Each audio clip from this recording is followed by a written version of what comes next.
Welcome, everybody. Welcome back to another episode of 2 Alpha News, the news show that the shooting community can use.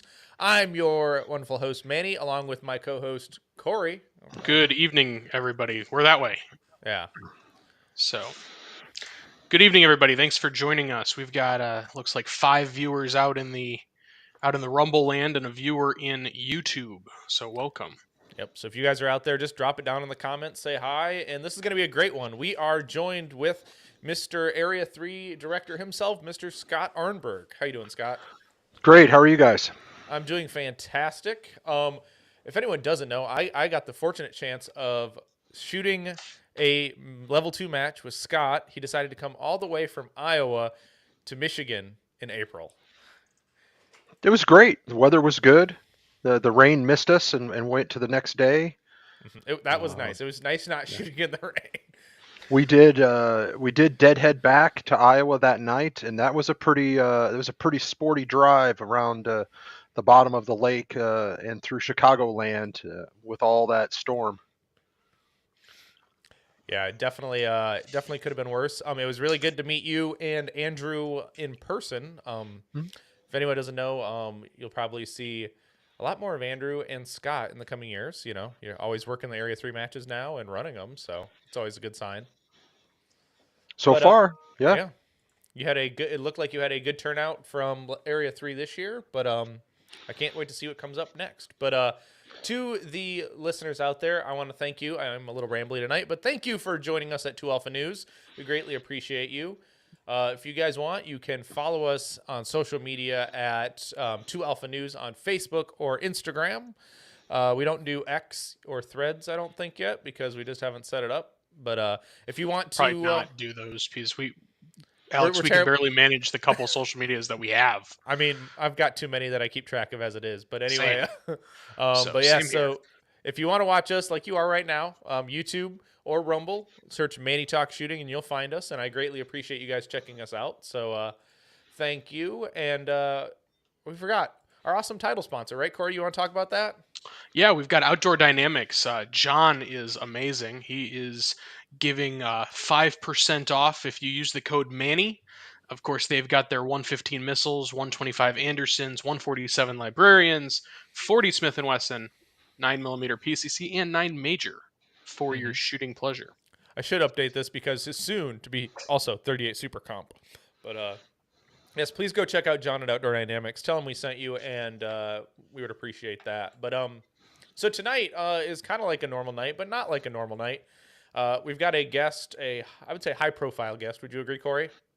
Yeah, I'm not sure whether Scott would agree about that, but we do. Yeah. I'm just a guy. He's just a guy who volunteers far more time than he thought he was ever going to volunteer. Now there's a notion of truth. Just think about it. If you could put your hourly rate upon the time you spend in board meetings. Yeah, they run about 3.5, 4 hours a shot. Yep, and could go longer without pee breaks. I would venture to say fun. They're fantastic. So, Alex, before we get into talking to Scott, let's do the normal stuff. Yep. What was your week in shooting like? I know you went to Ann Arbor Arms. I did go to Ann Arbor Arms. I shot another indoor Monday night local match supporting the new range and a new club in our section. The match is at Ann Arbor Arms, but it's under the Ryan Rock Shooting Sports, which is now MI31, so another USPSA club. Good for Bob. Outstanding. One more in the section to pay activity fees. And it's nice because we get about 40 shooters a night, and we shoot about 4 stages, and it runs pretty smooth. Scott, are you familiar with the Ryan Rock's cause? Not the cause. I know they have a charity match every year that I see on social media. Yeah, so that was at one point, and I believe still is their largest fundraiser. The cause is effectively an organization that runs a kids retreat periodically throughout the year, and they take families out to the wilderness and go camping, and families that have children with life-ending diseases. So to get them out of the hospital, go get them out of their normal surroundings and get out there and go camping and do some sort of retreat. So it's a pretty cool program. Bob and Kristen lost their son to, I believe, leukemia. So they founded this organization after he passed away because they wished they had something like this. And I think this 2024 will be what, 12th anniversary of the match? Yeah, 12th anniversary of the match. So pretty cool organization. Yep. So they're running those. Bob runs that match, and I took my high overall, my first non-existent high overall out of like 40 people. So it felt kind of nice. I shot pretty decent, but nothing fantabulous. As you know, Scott would say, if you set up a match, you shoot like crap. So I mean, it's kind of how it goes. Did you set the match up too, Alex? No, but I spent a lot of time prior to them, getting ready for the match and giving my suggestions. So my brain was kind of thinking about future matches more than my current, like the shooting that night. So gotcha. The brain was ticking. Khory, did you actually do anything related to shooting? Other than work on Buckeye Blast in Area 5, no. But I did send out all of the sponsorship requests that I have so far. So sent out like 40 sponsorship requests today. So if anyone's out there that didn't receive a sponsorship request, let me know, and I'd be happy to send you one. Yeah, I didn't get one. Does your firm want to sponsor Buckeye Blast in Ohio? No. The Area 3 coffers want to help sponsor the Buckeye Blast in Ohio. No, I'm just looks like we got Gene from Reloading from the Hot Pot joined us. Welcome, Gene. Nice to see you, brother. I'll see you in Ohio. What about you, Scott? Have you, other than board meetings, have you been shooting at all? A little bit. We have a club here in Des Moines that runs a bi-monthly indoor match, and then it's still reasonable weather. The USPSA stuff outdoors is pretty much tied up. By the time I run, I think we ran 40 matches this year, club matches, so I was kind of done. So I shoot IDPA and Steel Challenge. So this weekend, I will shoot an IDPA club match and then Steel Challenge on Sunday. Yeah, awesome. But I've kind of slacked off on training a little bit, pursuing some of my other hobbies, and getting ready for year end with everything else. Wait, you have time for other hobbies other than USPSA? Yeah, I have some nerd hobbies. Yep.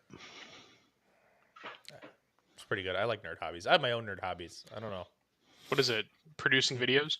No, that's definitely shooting related. That's not nerd enough for this. But crowd. Was this shooting related when you started? I mean, yeah, for the most part. Oh, really? I mean, well, hey, when you make a channel called Manny Things, you allowed yourself to get a little eccentric. But when it just became shooting, we had to change the brand name, That's obviously. Fair. But no, if anyone knows, I'm a closet like Dungeons and Dragons guy. So I mean, like. Oh man. So my nerd hobby is Warhammer 40K. So you're the more expensive version of what I like to do. Like back in the day, probably like 5th edition, I was like a Space Wolves guy. Not gonna lie. Oh, that's a long time ago. We're at 10 now. Yeah, 10 just dropped. I think I was fresh out of like high school, and I was like, I like this. Why did I not find this sooner? Oh yes, money is involved. Right. My nerdy obsession is like just spreadsheets. I don't know why, but I spent my afternoon tabulating how many executive sessions Scott has sat in this year and how many hours it took. So you've been in 15 executive sessions, 20 hours and 55 minutes. That is way more horrible than I could ever have imagined. Yeah. Thank you. What's the line? It's like a thousand voices cried out and we're suddenly silenced. Right. Right. But no, it's always cool to have extra hobbies. It's just it seems like this one involves a lot more. So it always takes up more time, it seems like. But anyway. That's for sure. We always get sucked into everything and we have a hard time saying no. I say no on a regular basis. It just happens to be at my place of employment. Hey, can you stay over? No. Can you help me with this project? No. Are you going to help me with my workload? Well, no. So no. I've also heard you say something to Annette, no, or that's the selective hearing part. Never mind. Yes, I have very much selective hearing. As Scott probably knows, he has selective hearing, but it's usually when someone doesn't say their name first, and then usually that's what it is. You got to say my name, and then I will be listening. I've got a 17 and a 16-year-old. I see selective hearing all the time. Oh, so it's more that they selectively not listen to you instead of you not Yeah, listening. it's like don't speed. Oh, Dad, I got a 90 and a 65. Sorry. Oh, Oh, okay. and they're on your insurance still. Oh yeah, yeah. Oh, I feel so. I feel your pain, sir. That is not fun. High insurance. So Corey, do we want to run through the North Florida section real fast? Sure. In carry optics, we've got Jedediah Morgan in high overall and Nicole Kolba in Yep. high lady. I think Tom, and then I want to think Tom was super close to winning this match, Tom Castro, but I think it came down to like 3 points. So that was a nice tight race. And then in limited, we've got Joey Sauerland overall and Dina Goldstorva in high lady. Joey, Team MPA. Yep. Yes. Joey, Shout out to them. Great Joey people. Joey the King Sauerland now. That's what I'm gonna claim. Wow, that's got an interesting ring to it. I don't I know. He's a pretty humble, down to earth guy. I don't know that Yeah. he deserves that kind of But every time treatment. he and I will message, he's like, "Absolutely, King," and I don't understand where it comes from. So it's like, all right, bro, I got you. I've gotten to work pretty closely with Joey and kind of watched him go from zero in shooting sports to where he is today, which is pretty cool. So he 2 years ago he was basically shooting his first match Mhm. 2.5 years ago. So, and now he's Wow. a nationals contender, which is so it's pretty awesome to see him come as far as he has in the last few years. Well, no discredit to his cousin Michael Morgan. Michael is a phenomenal. Started at the same time and is still Yeah. Oh, for phenomenal. sure. There's a lot more heat in carry optics than there is in limited. Ooh, so that means Joey needs to pick up a carry optics gun and see if He he can said beat. he's told me he's gonna shoot iron sights until he can't shoot them anymore. Then he's gonna pick up an optics gun. Oh Lord. But it looks like limited optics. Gorka Ibanez, one of the match directors, won limited optics, and Mia Tactical. So she won High Lady in limited optics. For sure. Open, we've got Mike Huang and Michelle Thomas. Yep, Mike Wang. He definitely was. He was another team MPA shooter. So good to them. Ike Starnes won PCC, and Ashlyn Champagne was the high lady. And last but not least, production Sean Hopkins and Candice Juliano. No single stack of revolver shooters there. Yeah, I think there was only one. There was no single stack, and I think there was one revolver shooter. So I had to. I just exported it. Scott, how long has it been since you've sold off all your revolvers? Several years. I traded my. So I had revolver when it was still major, and then they went to the minor option, and I just wasn't worth buying another 3 guns for me. So they sat in the safe for a long time, and then someone valued them way more than I did. So That's nice. I parted with them, and Is your main division now open? no, I shoot carry optics. He shoots the God's Gun MMP. Oh, Yep. Unless he switched to a Walther. I don't know. Did Joel get you a Nope. Walther yet? No. Joel is actually pretty good about not inflicting diseases on people. that's good. Although that steel frame looks pretty sporty, but I've got the competitors, and I've done the Apex triggers, and I redid the grips with some epoxy and what is it, sandblasting medium. Kind of cured that. If you ever shot the competitors, there's a plastic insert in the front that has checkering on it, and it's pretty grippy, but it moves a little, especially if you have a good grip, and that drove me crazy. Well, once you epoxy all that with sandblasting medium, there's no moving anymore. Nice. So yeah, I've been carry optics for probably 2 years. Don't blame you there. Yeah, I shoot predominantly PCC, although I did pick up a. You predominantly don't shoot. I'm gonna bust your balls. You don't. You go work matches and set them up, but you don't shoot. Yeah, well, Scott knows is when you have a full day on the range on Saturday, and then you get to a match, and then you rush around and hang targets and run stats in the morning. The last thing you want to do is go shoot 8 stages before you have to tear down the match and shoot 8 stage, and run stats in the afternoon. Typically, the matches I put on, I do not shoot. I did shoot Area 3 this year. And that actually worked out nice. The setup crew, even though it was super small, did a great job. And the range master and I and about four other people, we had a small squad shot through on Wednesday. And it was a little painful, but it was really good. We fixed some things that were problems before it got to staff day, Hmm. and I think made staff day better. Um, so, but normally, like for the sectional at my home range, I haven't shot that, and I mean this is our 10th year, and I probably have only shot once. Yeah, I Um, don't I don't know how people can hop into a squad and be you say the matches that you set up are the ones that you shoot the worst in. Like, I don't want to wait. It's not worth it to me if I'm going to be stressed out about the match or called away on a on the radio or something like that. mhm. It's not worth it to me, in my opinion, to waste the ammo to shoot the match. Yeah, for me, it's the frustration level. Right. I know that I can shoot better and I can perform better, but when I jump in like that, I don't. I completely agree. Hmm. Completely agree. So let's run through IPSC World Shoot Shotgun finished up last weekend. So in Hmm. open division, Scott Green was the overall champion, and the U.S. men's team was the second place, made up of the Dissident Arms guys. Laney Barnes was the open lady champion, and the open lady team placed third. John Migalasio and the open senior team placed fifth.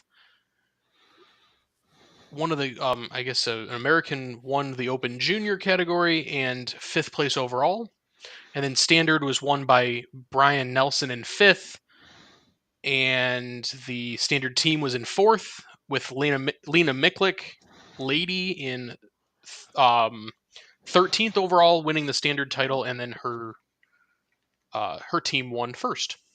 Hmm. Yep. So fly through those real quick. But Oh. anything else, Manny, that you wanted to talk about? No, not about World Shoot. Our president elect did make a good post about that to make that definitely easier to dissect. Yes. So it saves you from trying to botch every other Everybody else's name. names. Yes, because I already have enough time with names in the U.S. Outside the U.S. would be it's very difficult for me. But anyway, but yeah, you ready to get down to the meat and potatoes? Sure, Scott, we're going to ask you some questions. Obviously, if you can't answer them, feel free to say, "Hey, sorry, I can't answer that." But hopefully, you can. I tried at least to ask things that I know that aren't super crazy. Hmm. Super secret squirrel. Yeah, Yeah. Oh well, I did have a topic before we get into our deep dive questions, Corey. I'm gonna sneak in here real quick. sure. But I mean, you saw it was from a post you made on social media under the Cardinal Practical Shooters post, right? About major match registration open registration conversation. So Scott has Oh yeah, been part of many major matches about being the match director and even the range master. Um, so, some people complain about when all these major matches open up on 1/1. I don't understand if it's a financial due diligence to open up on 1/1 instead of in the year prior. But what are your guys' kind of thoughts, concerns, comments on match registration openings? I think a lot of clubs do the 1/1 to get it into the same fiscal year or the same calendar year as the match from a treasurer, budgeting, accounting purpose. Uh, one of the feedbacks that I had gotten from other matches was, it's rough if you shoot a lot of travel matches to drop, sometimes 1,500, 2,000, $3,000 in match fees all right after the first year, right after the holidays. And so right. that's why Area 3 and the Iowa sectional, the two ones that I have control of, we wait until March. Hmm. There's really nothing as a match director. If my match was in May, it might be a different story. But with the match in September and August, I've got a budget. I know what I need. I don't have to buy anything from January to March. So let's make it easier for the competitors. And if that's one reason why they come to my match as opposed to another one that weekend, then great. I win. Right. I completely agree with that. The main reason I will say I completely agree with it, then I do the opposite. So um, the main reason we opened on 1-1, so Buckeye Blast historically has always opened on 1-1. No But matter the when it's been in the year, it's always opened on 1-1. Um, and then it's also in May. So it's the last weekend, or it's the first weekend of May. So I need that registration to kick off. That's 4 full months out. Right. Probably a little late, realistically. Yeah, you should probably start it. 6 months, I think, is a good number. Right, but I don't want to go too much into the new year or into the previous year, and that's the main reason Dan, my co-match director, is an accountant, and he's like, Khory, please don't extend it past the new year, because then we have to worry about filing taxes on money earned before blah blah blah. I'm like, sounds good. right, but even like some matches, like Battle for the North Course, for example, they would always you would be able to register far prior to actually having to pay. But Yes, but he would go and delete people that hadn't paid after like 2 weeks. mm, So it wasn't a situation where you could register now and pay in March. mm-hmm, He was pretty cognizant of who wasn't paid, and would slim down that match pretty well. okay, fair enough. So, Yeah, anywho, um, I would agree. 6 months is ideal. I'm a little under that in one match and a little over that in another, so they average out. yeah. Hey, Scott, in your experience, have you ever seen like if a certain club is running two major matches? If you've ever seen anyone do like a, you know, get two matches discount? No, no, and we run two majors. We run the Iowa Sectional Championship, and we run the Iowa State IDPA Championship, Mm-hmm. and we don't discount those. If we ever get back to normal ammo, we'll run our big dog match again. The big dog is a 15 stage all plate rack match. Nice. Oh yeah, I remember you telling me about this when we did a podcast together. I do remember Yeah, that match. yeah. I think it would be cool to be able to say, hey, these are the price for this one's 250, the price for this one's 225. If you buy them both right now, it's 400 and save you $75. But we just don't have a logistical with practice score set up the way it is. There's not a way to automate that, and I'm not sure it's worth the hassle to Well, not make as much money. Or and even the so accounting issue. well, and yeah, the accounting is the problem as you split out that match fee. I mean, you really pull money out of both matches. I mean, it's kind of like one of the things that I'm planning for 2024. I sat down with a good friend of mine, a business coach, and I was talking about both some business stuff and then turning that over into our USPSA club and then my role as the board and what are some of the things I want to accomplish. And on the board, I think we need to really clean up some memberships, get rid of the 3 year, 5 year, get rid of the life membership. Um, you know, they're good in concept, but the life membership, we can't effectively price it.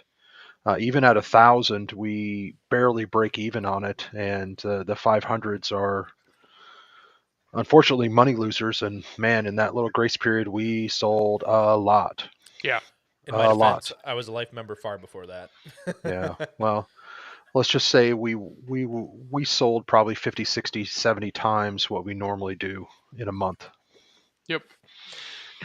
So I'm also a Freemason, and we were having this conversation last night. My lodge dues are $90 a year. The state allows us to do an endowed membership, which is $800 one time, and you have to pay one more set of dues after that endowment so that it starts to pay off revenue. Well, I pay $90 or $800. The $800 waives my dues for the rest of my life and kicks off $40 to the lodge. Yeah. And my secretary's sitting there saying, everybody should do the endowed membership.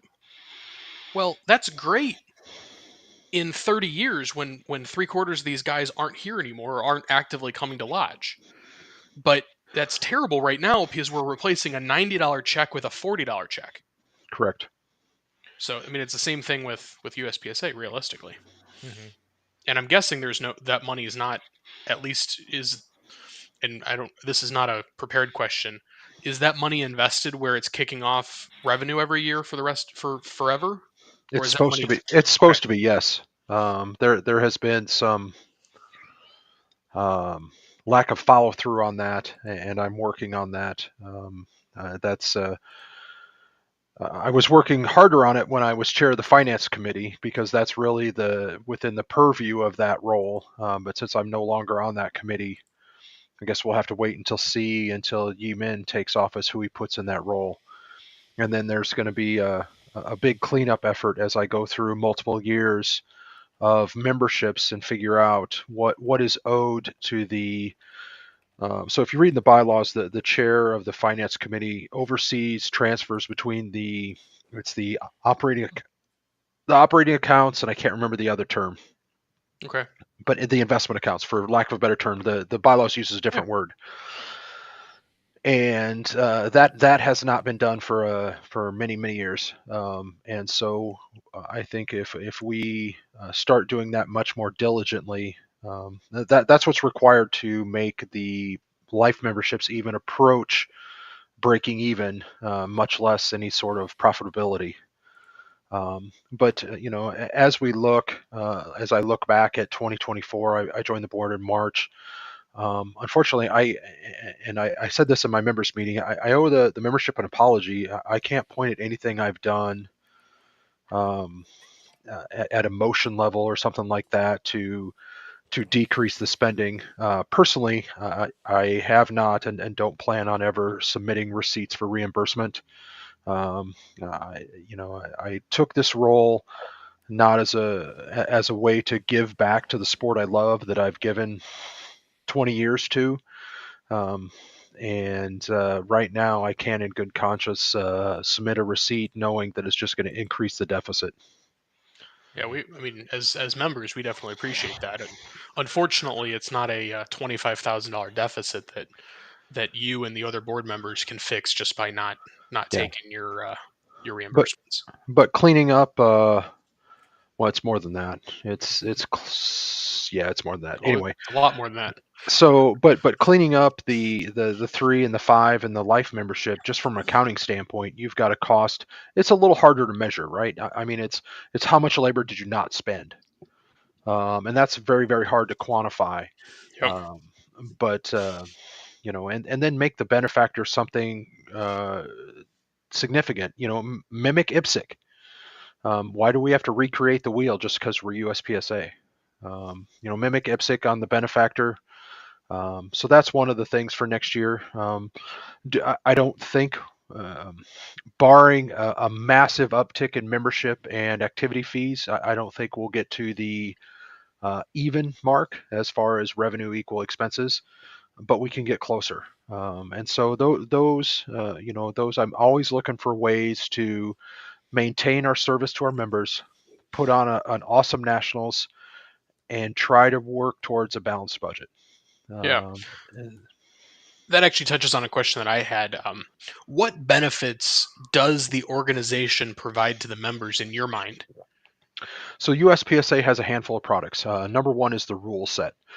You can go anywhere in the United States and sign up for a USPSA match and expect to have a pretty similar experience from a match standpoint. Do you have some, level ones that play a little fast and loose with a rule here or there? Yep.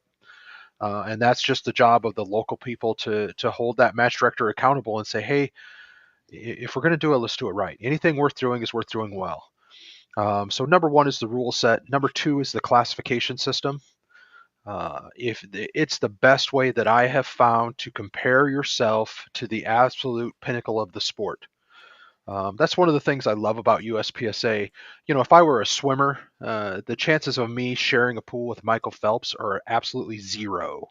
Hmm. But I've shared the range with Max Michel and Dave Savigny and Ben Stoger and all those people that they really bring the sport to another level performance-wise.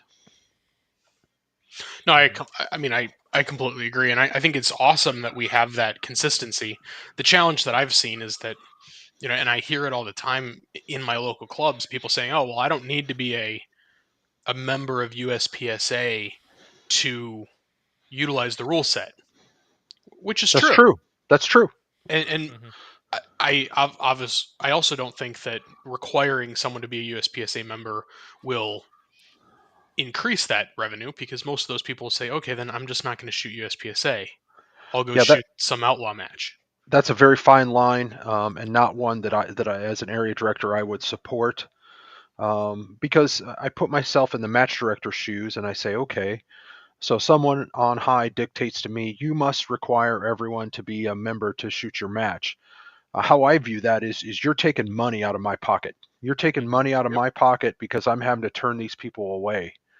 Um, and And so, taking time out of my life, because now I have to close registration a couple days early and match up the registration against the mhm. USPSA membership logs to make sure, hey, is Scott Arnburg a member? Oh, yep, he is. We're good. And that's actually pretty easy to do. If you download I it know. into your device and just do a classification update, it'll tell you. Yeah, Um, but it still takes but time to it email the is. person and say, hey, you can't shoot this match unless you become a member, blah, blah, blah, blah.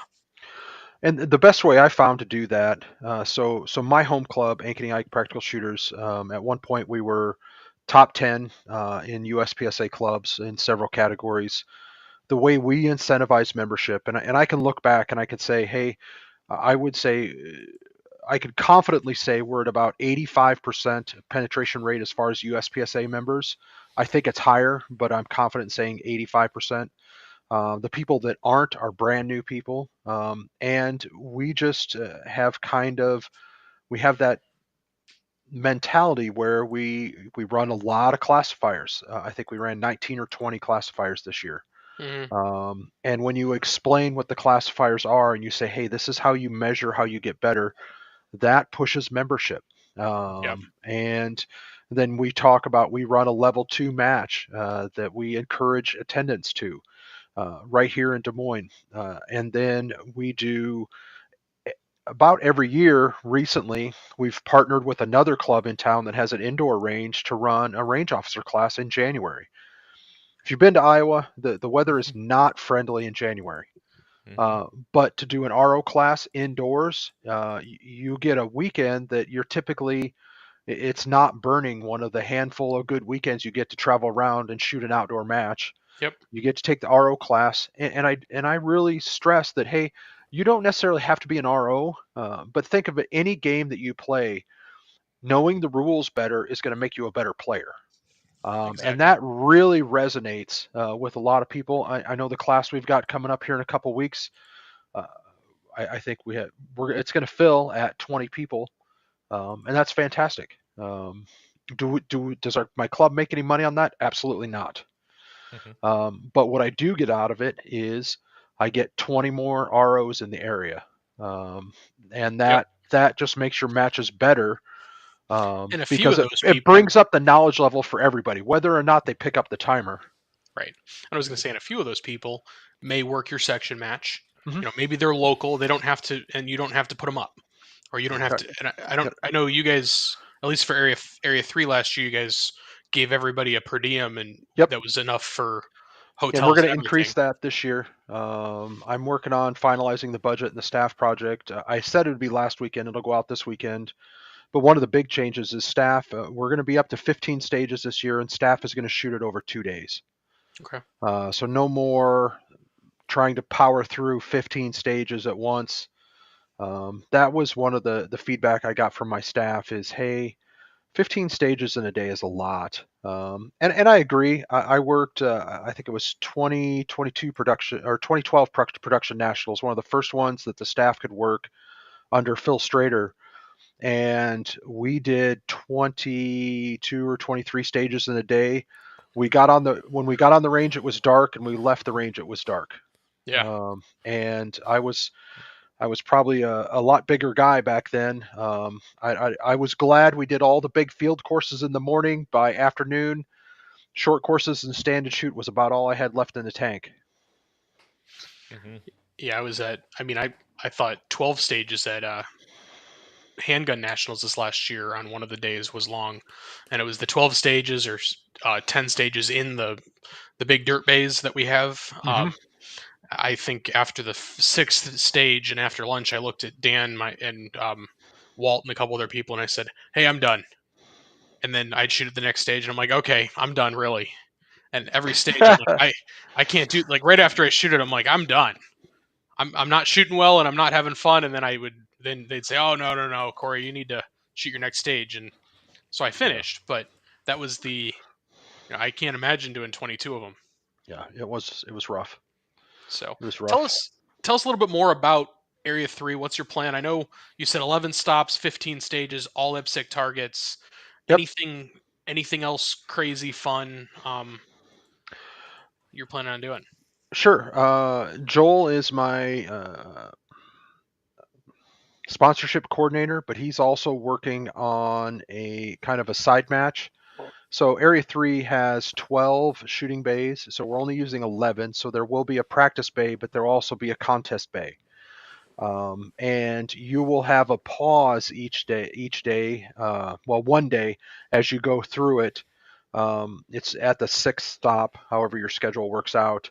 To take a moment, look at any of the dealers that we have set up in the practice bay. Do the contest if you want to, and more details will come on the contest. Something similar to what they did at nationals with the bill drill, but there will be some transitions, and we're going to have some seed money in that, so there'll be some money available. And then also we're going to do prize patrol through there, so you'll rotate through prize patrol rather than it coming to you. That was another feedback we got is, hey, prize patrol was cool, we liked you coming to us, we didn't like you interrupting the flow of the match. So there's actually going to be about a 15-20 minute pause scheduled as you transition from one shooting stop to another, where you'll get a chance to look at the contest, talk to any vendors, and then get your prize patrol done. Yeah, Awesome. but I totally want to see Scott as Santa though. You gotta have a big old bag, just carrying around with all the prize tags. Yeah, I'm dye the hoping beard to be less Santa-like white. by then. I'm down in the last what is it, 18 months? 18 months. I'm down 180 with a goal at 240 to lose. Congratulations. Thank you. Crushing it. Congratulations. Now, I did have a couple. I did have a few questions. At least they're related to the members meeting, and Area 3. You mentioned that you made comments in proposing to the rules committee about different approved colors for cardboard targets.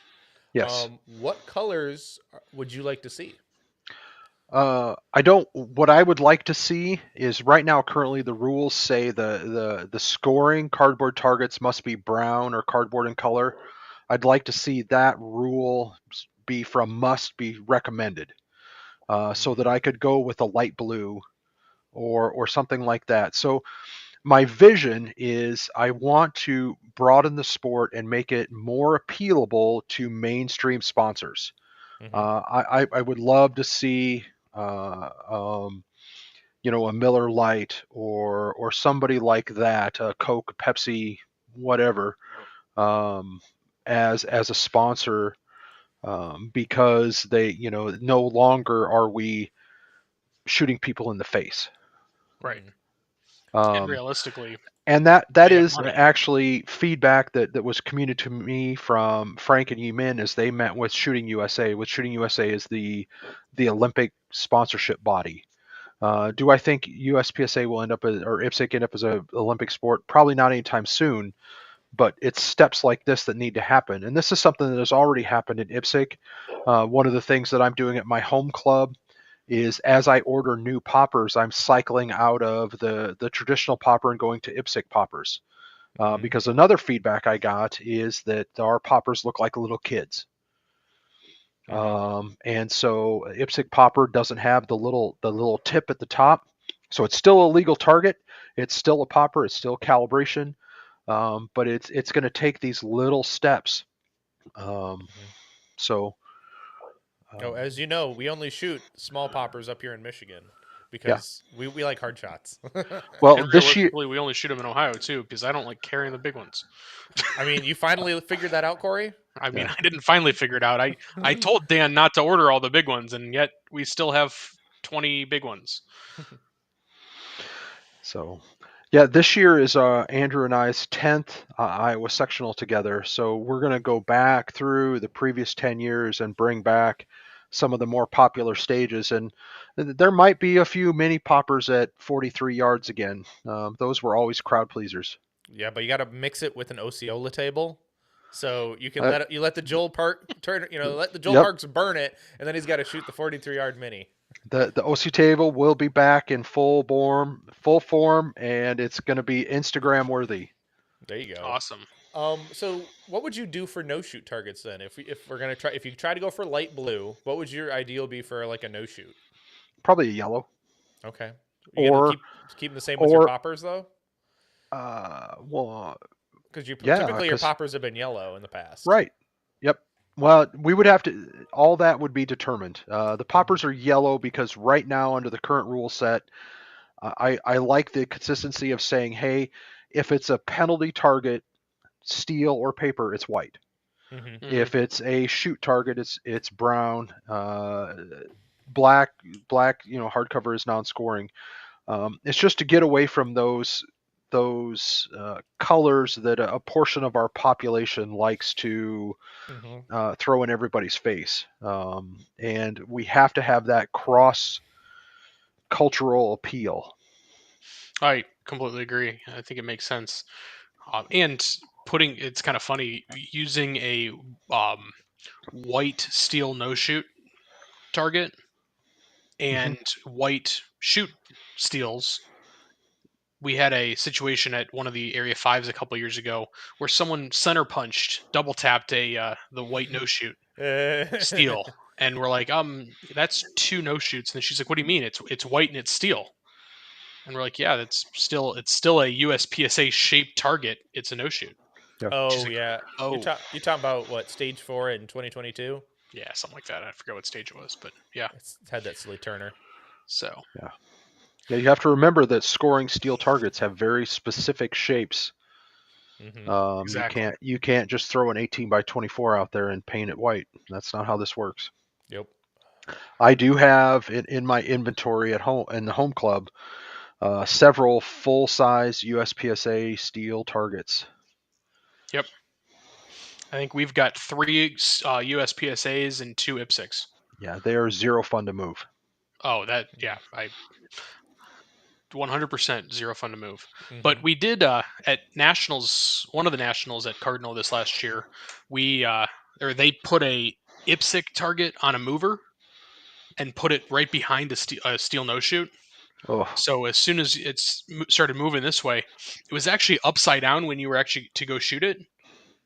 But the rule says that as long as if it's a fixed target, it can't be upside down. So they were just testing the rules.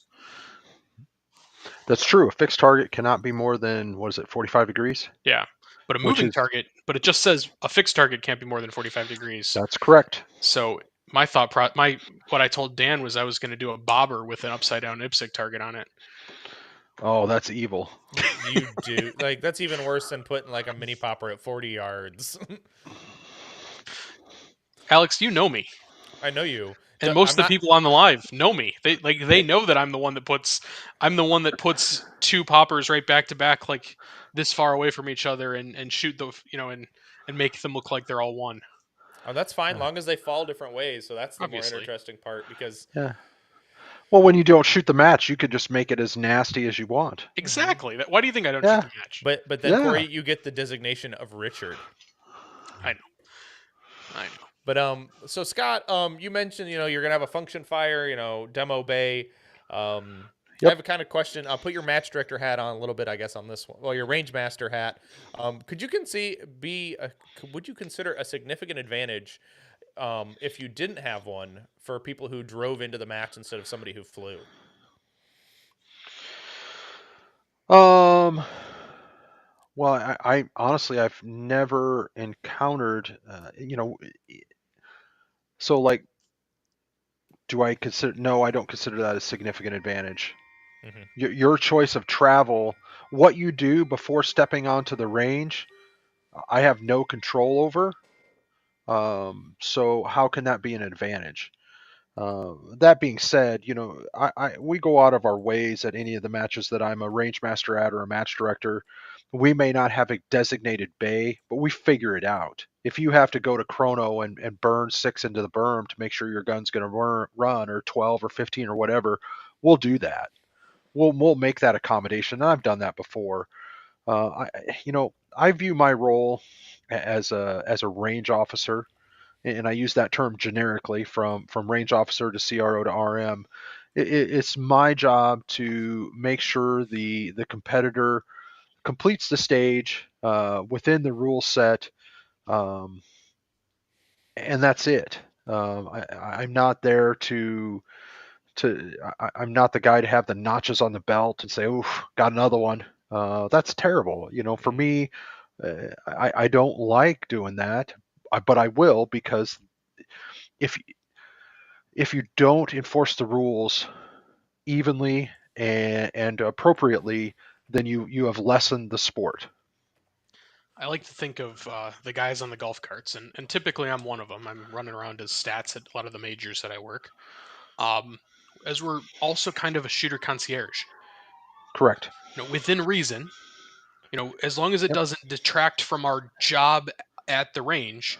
If Yep. someone says, "Hey, can you take me to my car because I need more ammo?" Sure. Yeah. Yeah. I'm I've done here to that. help you as a shooter get through the match, and especially as range master, within reason, within the rules, we're trying to make sure that the shooter can stay in the match, not to boot the shooter out of the match. Mm-hmm. Correct. I'd rather take a shooter to come go get more ammo than take the shooter out into their car because they got DQ'd and they're de-gunning for the day. Mm-hmm. So, Correct. and even, if talking about ammo, even like I've been known to give people ammo. Hey, you don't have enough ammo for the match? Here's some of mine. Yeah. So, Yeah, that's going to um, be pricey with the oh, it's increases that Vista has yeah, announced, and that's even pre acquisition by the Czechoslovakian company. So we'll see how all that shakes out. yeah. I don't know. It's Fortunately, all the range has a gun shop on site, so I just now send them and say, "Hey, the gun shop has more ammo you can buy." hmm, So, Mm-hmm. yeah. so let's shift gears a little bit from Area 3. What was the transition like onto the board? So you've been on the board since March, right? Yep. Or end of February. What was the transition like getting onto the board? And do you have any recommendations to Ben and other future board members of how you can, with your knowledge, make the transition a little bit smoother for them? Kevin Collins was the outgoing interim director, and he did a great job of kind of keeping me into the loop and sending me things that he thought I should know. And so hopefully, Bruce Wells is doing that for Ben. And I know, I mean, Yeeman is being involved with stuff in advance, even though he doesn't take office in for a couple more weeks. What I did was familiarize myself with everything that was publicly available. So I went and, I'm a numbers guy. I downloaded all of the, downloaded and printed, because I'm old like that, all of the publicly available financials. And I went through those. And actually, I sought out, before I was on the board, help of a very knowledgeable nonprofit CPA to walk me through and teach me, what does this mean? What do I need to look for? What should I be concerned about? And that was very, very enlightening. And we were able to outline some trends, just in the stuff that I was able to download prior to being a board member from the USPSA website. And then I spent some time reading the bylaws, and it's and I don't want to mean this in a derogatory manner, but it's very clear that these are bylaws that have been around for 40 years. Coming up in 2024 is the 40th year for USPSA. So it's pretty clear that they've been around for 40 years. And one of the things I made an appeal for in my meeting is you know there's going to be new committees, and I would love to be able to work with uh, a nonprofit attorney on, hey, our bylaws need a little work. Right now, I feel like we do them kind of reactionary, and I would like to see something done proactively and get and solicit member input prior to it just happening. Yeah, I mean, I Um, personally, and I know I've talked to Alex about this. The challenge with the current bylaws are one section was written 40 years ago, and right. the next section was written 20, and the next section was updated back in 22. Yep. But Yep. the section that was updated in 22 doesn't necessarily disagree with two sections before it that was written 40 years ago, but they're not written. They definitely weren't written at the same time with the same language, so it Correct. could be construed that one section disagrees with the last section. Yes. Or at minimum, it doesn't play nice. Right. Yeah. Well, and certain bylaws, and I'm jumping into some of Alex's questions, but like 10.2, it's hard to have that when at this point when there's technology and stuff like that. I can see why it may have been beneficial 40 years ago, if it Uh, was even a I bylaw 40 can't. years I ago. can't see why that would ever be beneficial. You Yeah, know, now I've that I got, think about it, I've I got, don't I've disagree. got over 20 years experience on nonprofit boards, and this is the very first one where secrecy is the norm, Yeah. and transparency is the exception. I don't understand why 10.2 is there. Um, in reality, I should be asking for 10.2 to be waived every meeting. But the last few meetings, by the time we get to the end of them, I'm about out of fight. I'm about out of fight, and that will always, always, always be a fight Hmm. with the current makeup of the board. Yeah, fortunately, it sounds like the current makeup of the board may be shifting. So, Yeah. Hmm. Yep. And I think that's maybe what some miss is, there's a lot of talk about the leaks and what PSI posts. If we just stop being so secretive, we take everything away from them to post. right. Hmm. They'll go away eventually. Yeah. And it's interesting because if you look back on US history, the news media was there for a purpose. The news media Correct. is supposed to be that gatekeeper of knowledge, not the gatekeeper of knowledge, but the spreader of knowledge, making sure the elected officials aren't, running away Correct. with our Help hold them accountable. help people accountable. Yeah. So if you as an organization, USPSA is holding itself accountable by releasing all this information.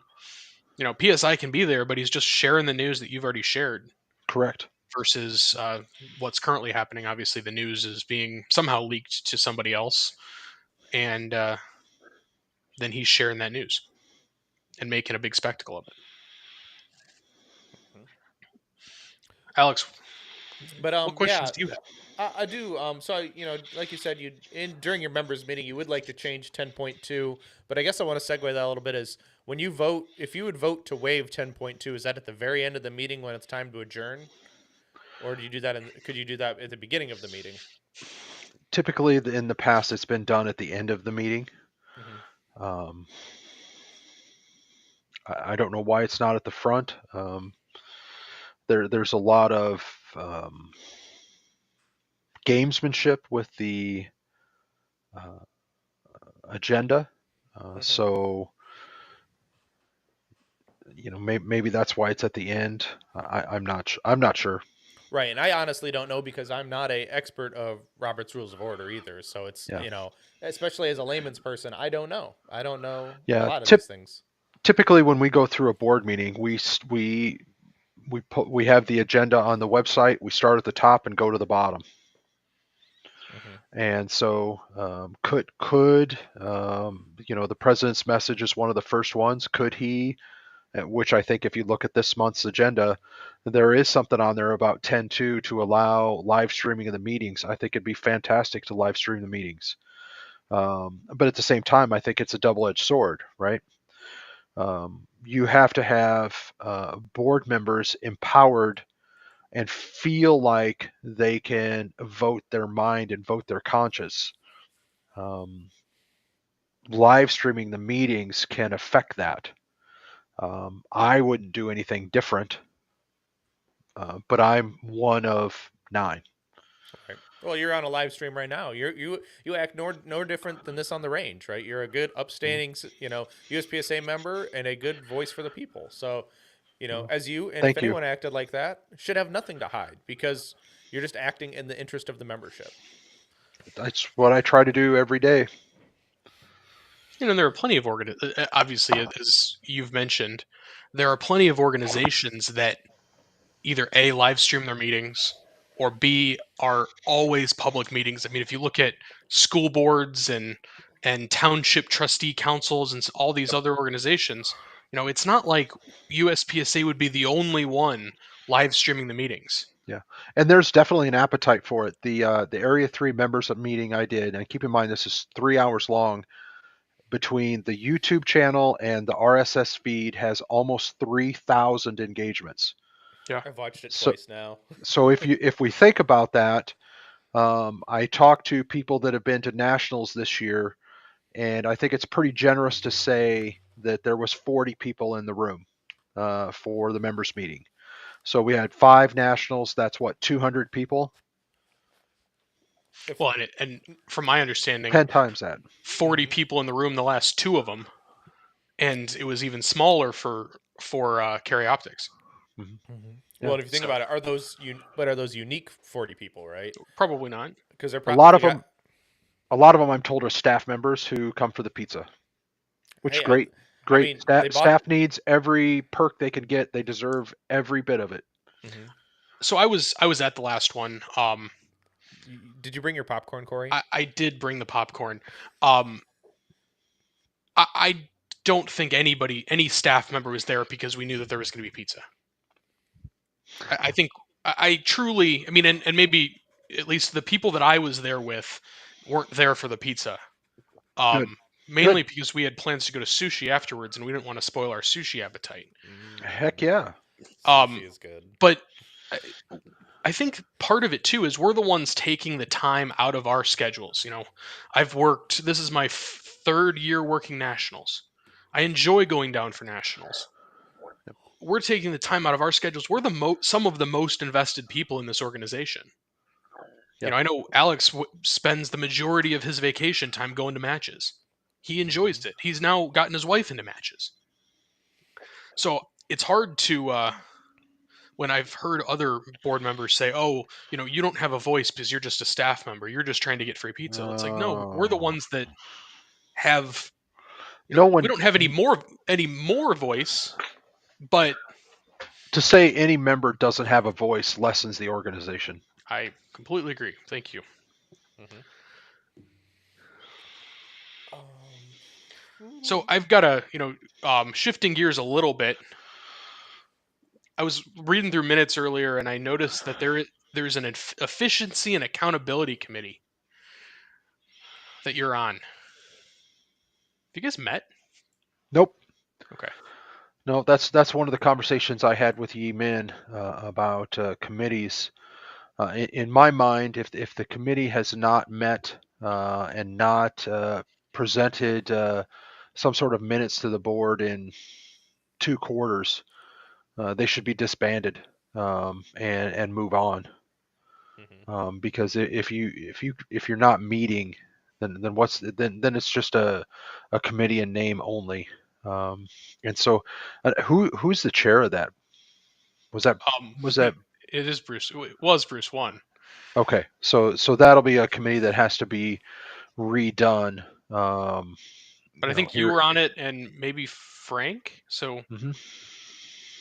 So there's a lot of committee chairs, finance or the audit committee. I think the bylaw committee that mhm, will need to be redone because they're now vacant. right. So it's that first meeting is going to be interesting. Mm-hmm. Have fun. Good luck. Well, That's one that we don't need to live stream. yeah, yeah, Well, yeah. in, in January with the in-person board meeting, that is in Las Vegas this year, isn't it? To the best of my knowledge, it's not been scheduled. That's been a point of contention. I had a motion on the floor that would, curtail the board member spending and tie the members meeting into immediately following one of the nationals.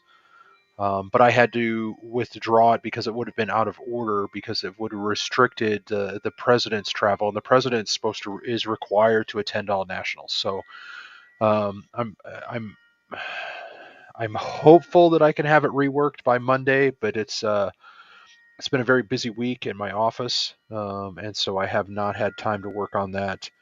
Um, and I am kind of changing my mind a little bit. I don't know that we need to eliminate spending, but um, I still struggle with the fact that I can't. We have not. So if I look at the financials I've been presented to date, we are within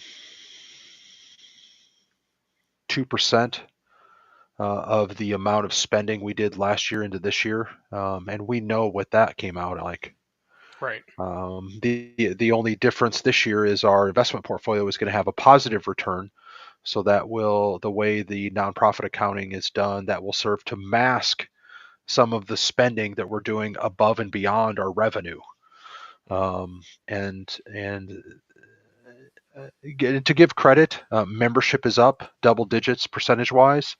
Activity fees is up double digits percentage wise. That's fantastic. More matches are being shot. We have more members. Um, but to get us even, um, all the clubs in the nation would have to run 2.4 times as many matches as they run right now, That's not going to happen. Mm-hmm. or So, have 2.4 times the number of members, no Yeah, but number of competitors. you couldn't even fit that into your weekly night match, right? There's no No, way. we're close.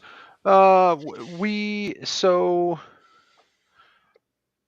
we could probably handle 60, and right now we're doing 40ish. Mm-hmm. I think there's a section of the United States, typically the Southwest, Arizona, California areas, that the matches fill up very very fast, and I think in the some of East the Coast. and the East Coast is it the same way. Yeah, I And I know like Antolani is Oh yeah, fills instantaneously Area 8 has when a stuff go. Yeah, high population, low club rate, so it's gonna yeah happen.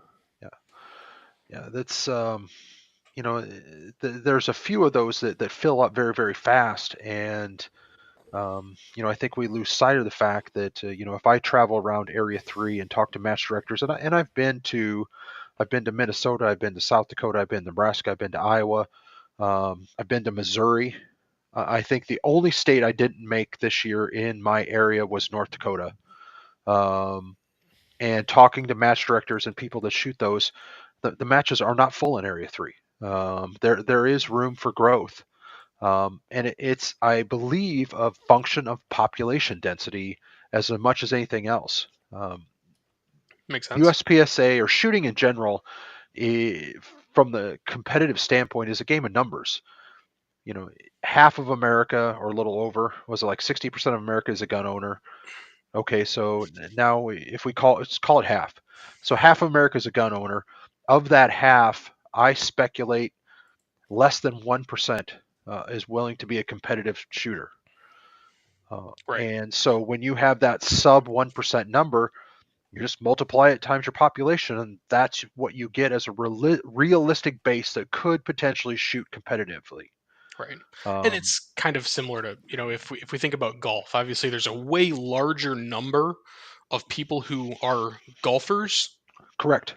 but even still, you only have 0.5% that are golfers every day Right. or that are golfers every weekend. And compound with that with the fact that for every shooting range, there's 10 golf courses in the Exactly. country. Mm-hmm. Right. But You and know, if a golfer golfs once a year, they consider themselves a golfer. correct. If we shoot once a year, we consider ourselves a shooter, but that doesn't make you a competitive shooter. No, Mm-hmm. no. So, Definitely And doesn't. there's a it, lot of people that own guns and shooters out there that still don't know about USPSA yes, and still don't know about action shooting. yes. So, And I think that's the biggest thing that HQ could help with is to provide that that penetration into social media and other stuff. I think some of the videos that have been done recent nationals have been fantastic. Um, we have to figure out how to go from there, and to have some sort of turnkey marketing program for clubs would be fantastic. I Um, agree. we don't have it. And as I say that, at the same time, I look at my home club and I say, well, we get 5 or 6 new people a week, and 1 or 2 stick for a match or 3. We get much more than that, and it starts to become a problem. And what's It the return depends, on investment?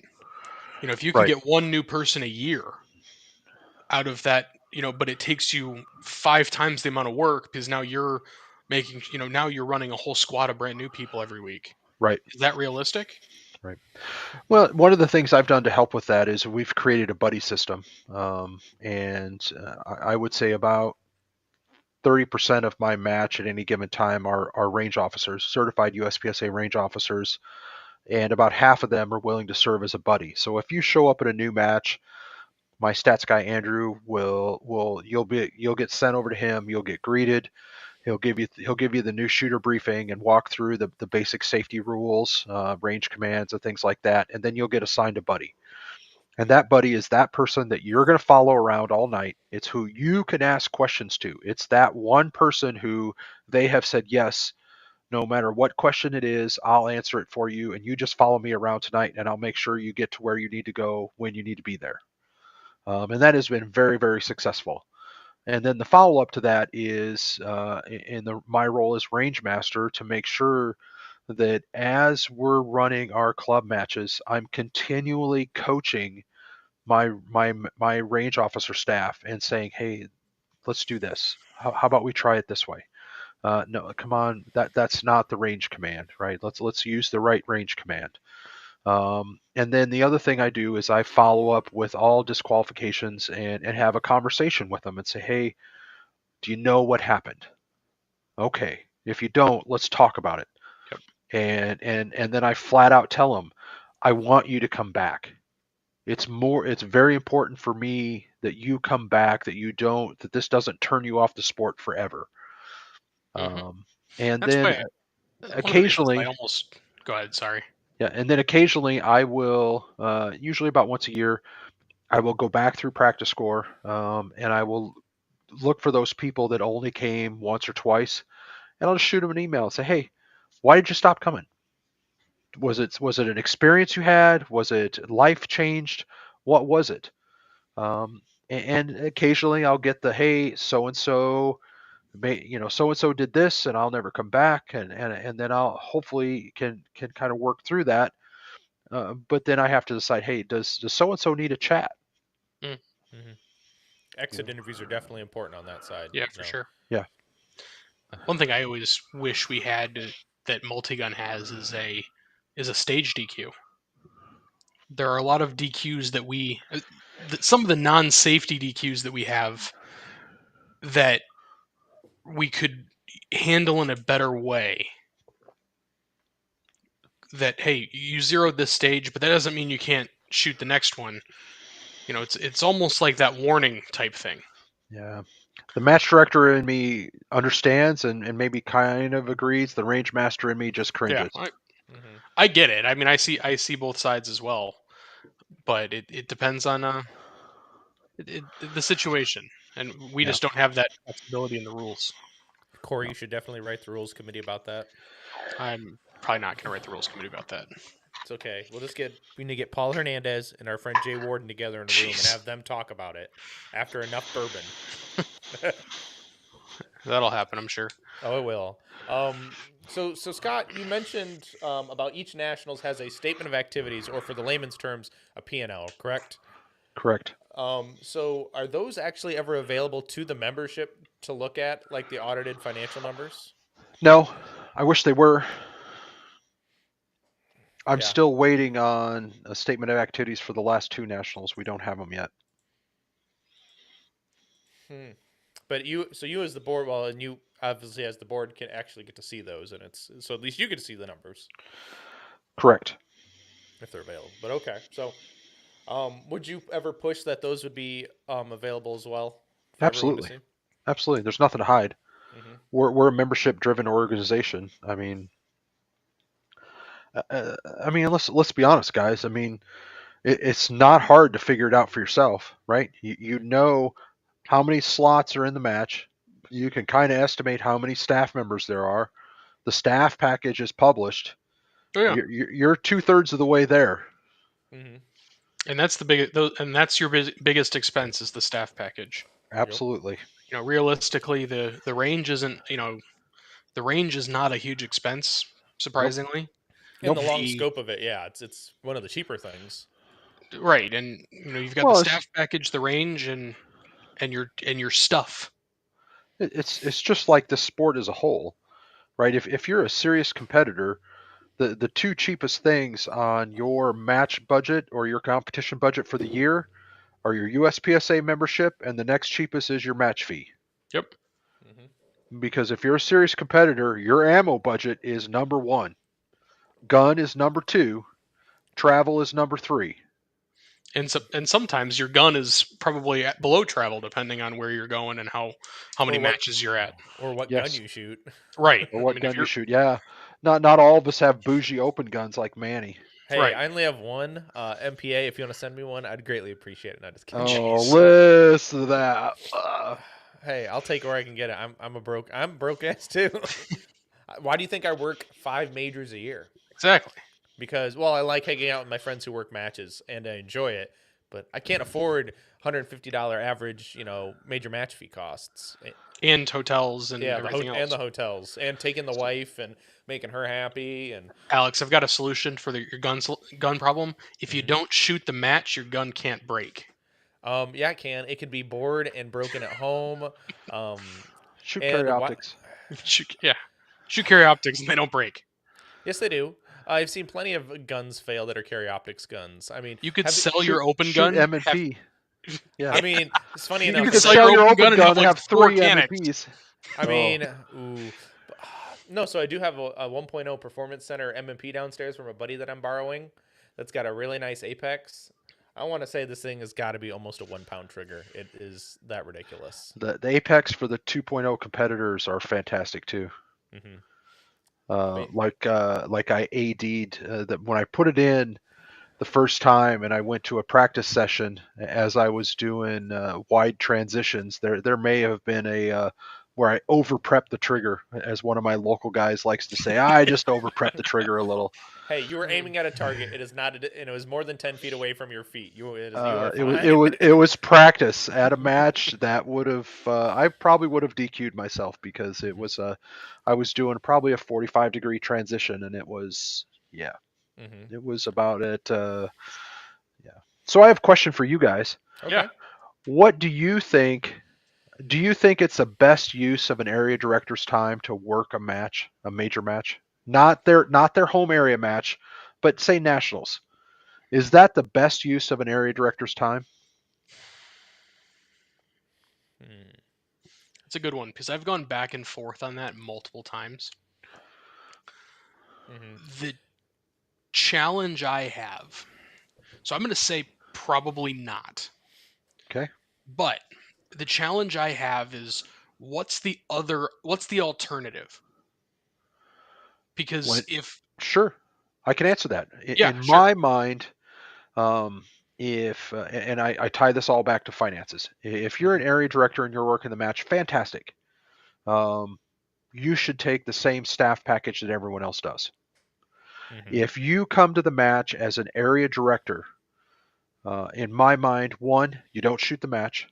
Your job is to be there and be accessible for all of the membership that shoots that match. And you spend your days going through and interacting with staff members, or not with staff members and with the competitors.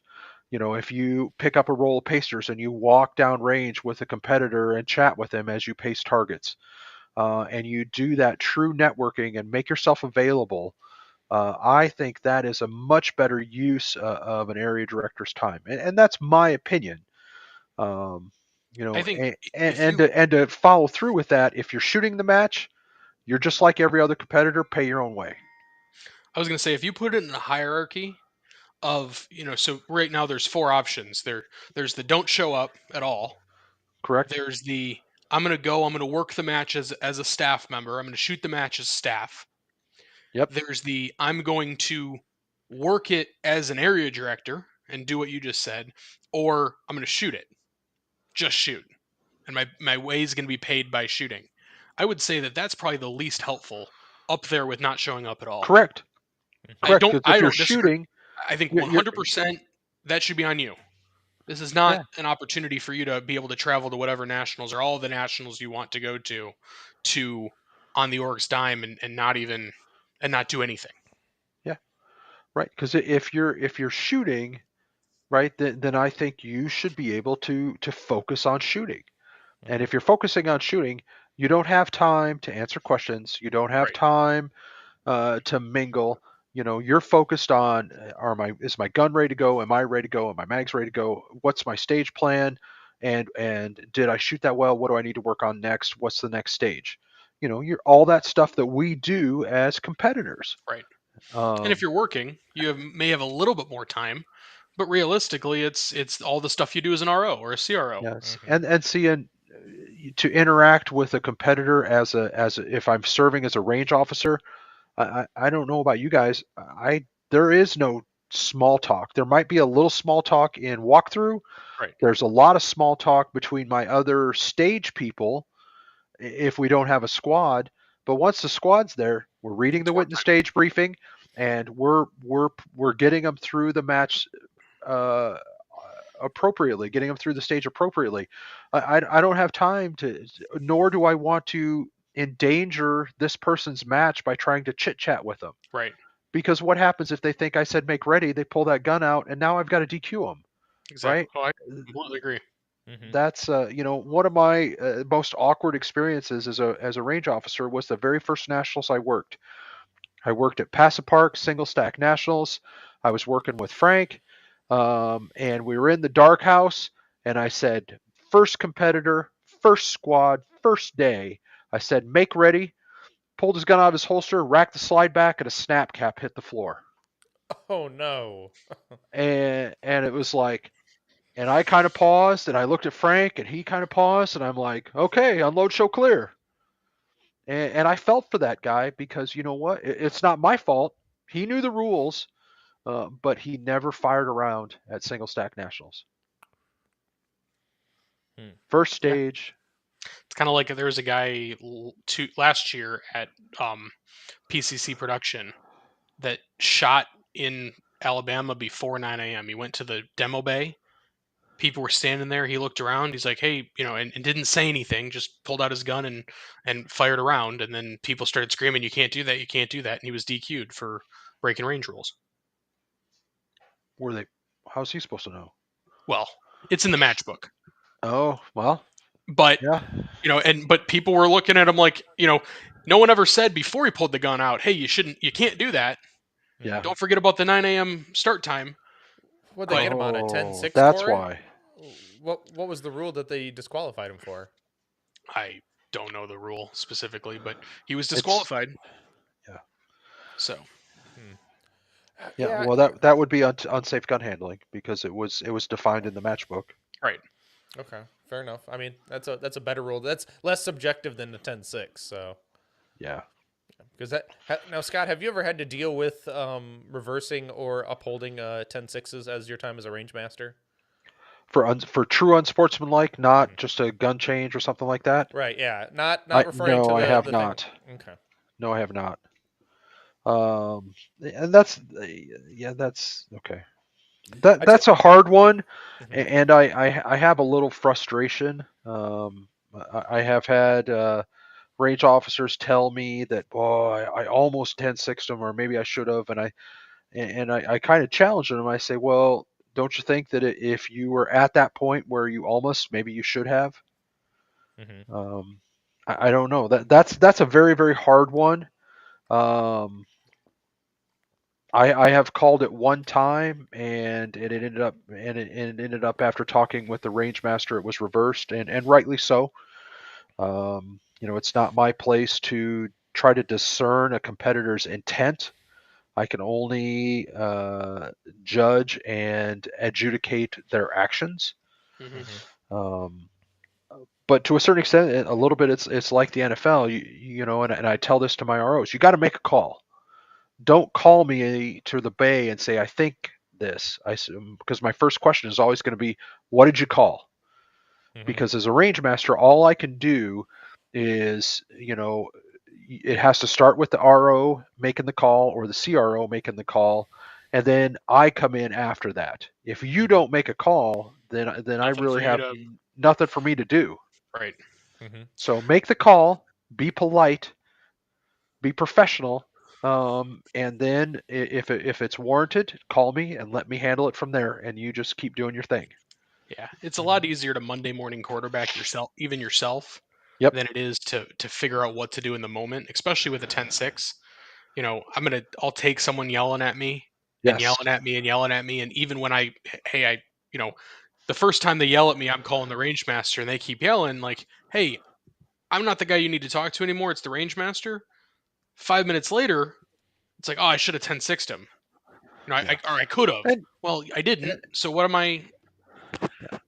and no one wants to do that. I've No, been on some pretty sporty arbitrations that have gotten pretty exciting. Um, yeah, it's still hard because we yeah, don't want to send anybody home, but I want even less to have someone injured. right, Hmm. Yeah. right. You know? Hey, I've got a question for you. One of my prepared questions out of the minutes from last meeting. Can you speak to the motion on the protect the organization from liability? The board hereby passes a policy prohibiting E-Min from working as a range officer. Is there any, I get we don't have to go into the, I think we all know what happened as him a range master and blah, blah, blah. But does that defeat the whole purpose of him being a range master as far as his credential? It doesn't diminish his knowledge of the Okay. sport, right? It still doesn't diminish his knowledge of the sport. The thought process, and keep in mind this was pre me. This was done in, I think, in the Right. beginning of 21-22, is they added that requirement. And I think we're all aware of the unintended consequences of that bylaw. Hmm. But the thought process behind it was, we want the people in the leadership roles to at least understand the game. Um, and see, and that's where maybe if you gave me the opportunity to say, hey, I've got magic wand, and I can change anything I want about USPSA, what would it be? I would change how the organization is run. There would be two boards.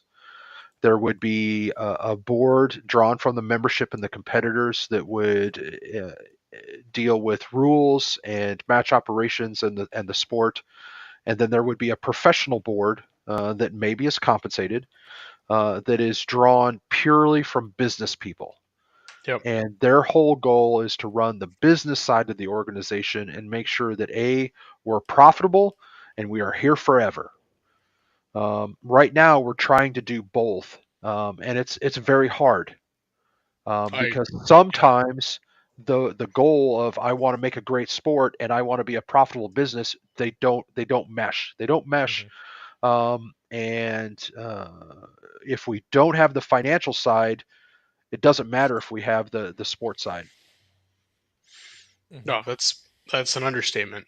Right. That's an Because understatement. right, because we could have the best rule set and the best game in town, but if we're not making any money and we're not, We're not fluid with just breaking cash, even. yeah, we won't be around for long. It'll just kind of Right. be like Three Gun And we've Nation. and we've done it in the past. Hmm. We don't get to, we've got, I mean, if you look at the audited financials, we've got a north of $3 million portfolio. You don't have a $3 million portfolio because you've had a spending problem for the entire life of the entire 40 years of the organization. Right. Right, as you Um, said, the dues hadn't gone up in 20 years, and they really needed to. that's right. Like That we were that's that's lost income, lost revenue because we didn't adjust for costs of the costs for correct. 20 years. Yeah, Yeah. and that falls on the board. That's the board's job to do that. The discussion on costs and a critical analysis of the financials should be a part of every meeting. And I think we need to embrace technology. I mean, we do virtual board meetings now. There's this big push for an in-person board meeting, and I understand it. But at the same time, I point to the bottom line and I say, holy smokes, are we going to add another 10% to our overspend to do an in-person meeting when, if we just, I shared with Donna and the board articles that I share with new staff members at my company on how to be a good virtual board meeting, a good virtual meeting attendee, right? Hmm. Be on time, be attentive, turn on your camera, use a headset so that you don't get a bunch of background noise. Actually, do it on a computer. Don't try to use your phone. Be prepared. Use the tools and don't speak over people. Things like that will make a meeting be much more efficient. Um, the camera thing is for me a real frustration because that's what you miss in a virtual setting is that interaction. The camera helps. It's not a replacement for an in-person meeting, um, but it definitely helps. Yeah. I mean, that's roughly, and I'm just spitballing here. That's probably $100,000 meeting. By the time you send everybody there, and you're in Vegas, which is not an inexpensive place to have meetings like that, Well, Yeah, you're probably pushing close to $100,000. Maybe not quite, but probably half that for sure. well, and then you got to And think see, and too. I go Go ahead. ahead, Scott. No, go ahead, Scott. I'm sorry. And I catch a little flack because I'm going to be 52 years old here in 3 months. I've never flown in an airplane and have really zero desire to fly. Yeah. It's just like in my company, they keep sending us to places where I can't carry. I just don't go. I don't. Hmm. I vote with my money. Hmm. yep, If you because here in Iowa we have constitutional carry. I can carry at the courthouse, but I can't carry at Wells Fargo Arena. There's nothing I need to do there. I can't carry in my office. Well, that's the nice of being an independent firm. Oh yeah, Um, Someone I look at in the mirror helped write the policies. Hmm. right. Yeah, that's got to definitely a benefit. But no, well, you think we're also tacking on a trip to Shot Show. For a few members of the organization have to go to Shot Show. Look at guns or make business meetings with different vendors or manufacturers. It Yeah, just adds up. yeah, yeah, Um, yeah, and I think it's valuable for some of the people. I mean, you know, Jake is our director of marketing and events. I think it's absolutely valuable for him to go there, um, and mhm, some other people. But in my mind, every decision I make as a board member, I look what are the financial benefits and detriments. And unfortunately, for 2024 for sure, and I'm hoping we can get some change into 25. We don't have to be quite so diligent, um, but at this moment on December 14th at 7:31 p.m. Central, I can't say anything that we've done to make 2024 any different than 2023. The 2023 is not going to be any different to 2022, and we all know how that came out because the audited financials have been posted. mhm. This is true.